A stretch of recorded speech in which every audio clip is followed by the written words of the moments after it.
So, sitting here in my old bedroom. Yeah, those weren't there when I lived here. Obviously. My mother decided that my bedroom better served as a craft room about a week after I moved out of the house. You know, those parents, they allow their kid's bedroom to be a shrine for a year or two after they leave, but my mom's like, no, we're gonna make this a dollhouse room. And I'm like, that's cool. Whatever, I'm not coming back. That's fine. I don't need my room anymore.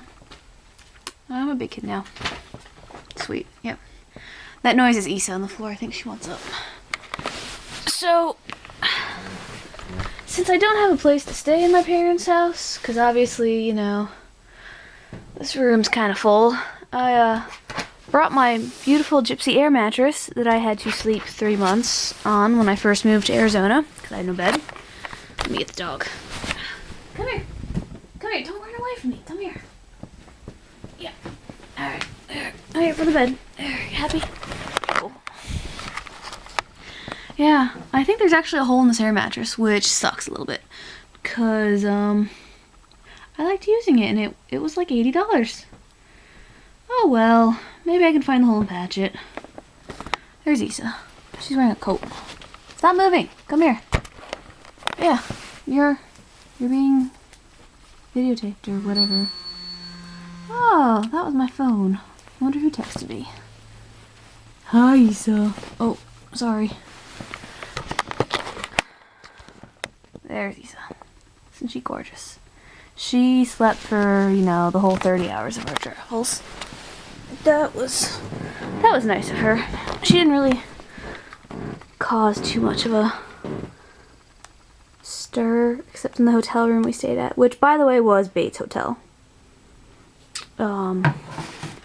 I originally had gone online and went to AAA to see what hotels had awesome AAA discounts, and I found one that allowed pets, so if I decided to declare the animal, it would have been a small fee. Well, when I got there, the hotel that I was looking for didn't exist. I think I found it a couple exits later, so the address was completely off.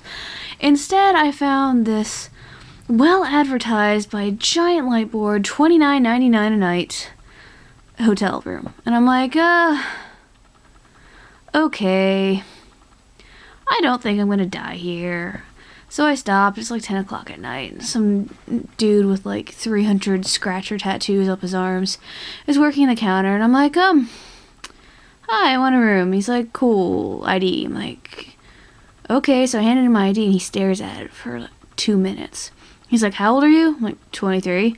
Okay, well then I realized there's this big sign that says you can't rent a hotel room unless you're 21, which is okay. And then I see another sign that's pets are $5. So I'm like, oh, well I might as well tell him I have a dog. It's only $5. So I get into the hotel room and they gave me a king size bed. It was about as soft as the floor. I think I probably would have gotten a better night's sleep in my car. However, I did shower. The water smelled like bleach water. That was kind of gross. A little painful too. I mean, there was actually fumes.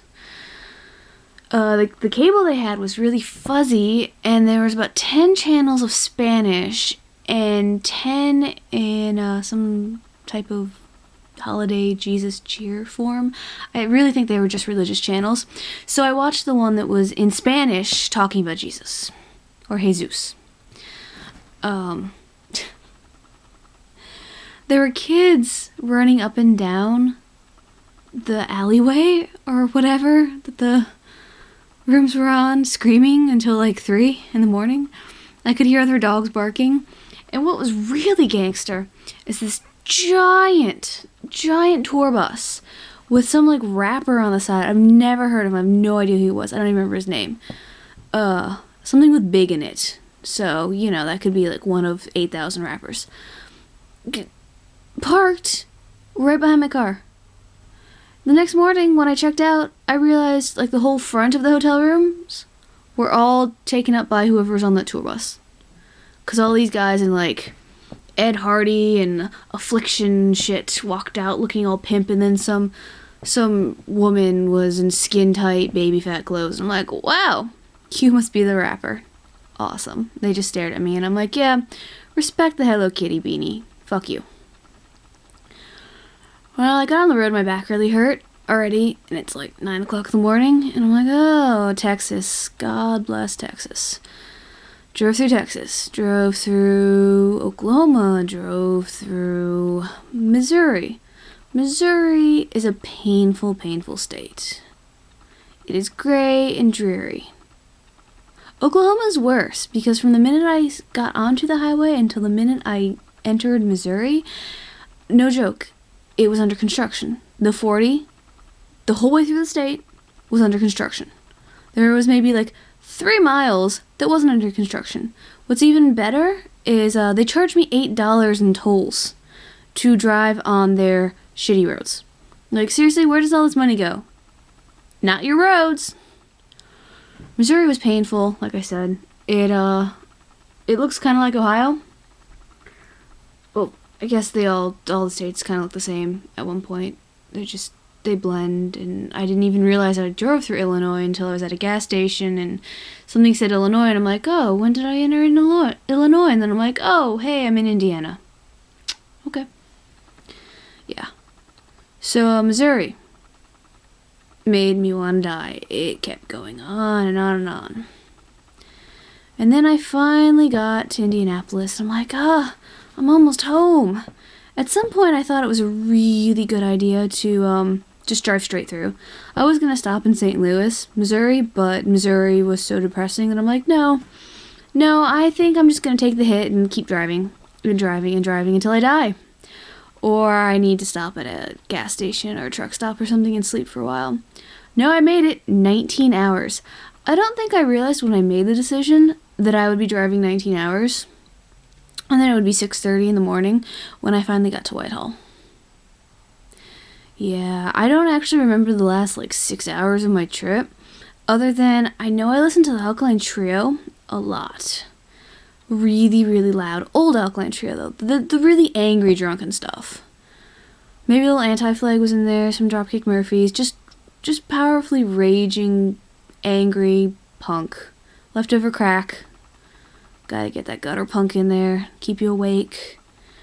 Muse, definitely not gonna do it that time. Muse is too epic for driving at night at 3 o'clock in the morning with the chihuahua that's passed out. She really did. She just passed out in the seat next to me. Kept talking to her and she just ignored me and slept. Thought she was dead at one point because she just slept. I ate a lot of Pop-Tarts, fruit snacks, and granola bars. That's basically what I ate for 2 days. I don't advise that. It's kind of shitty. Drank a lot of caffeine.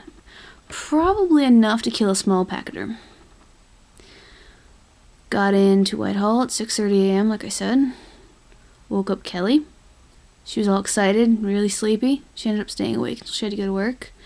And I literally was awake for 24 hours straight. And then I passed out. In the attic of the house where my ex-husband and I used to live. Yeah, that's kind of a weird feeling when you look around and realize some of that shit that's still there is yours. Huh.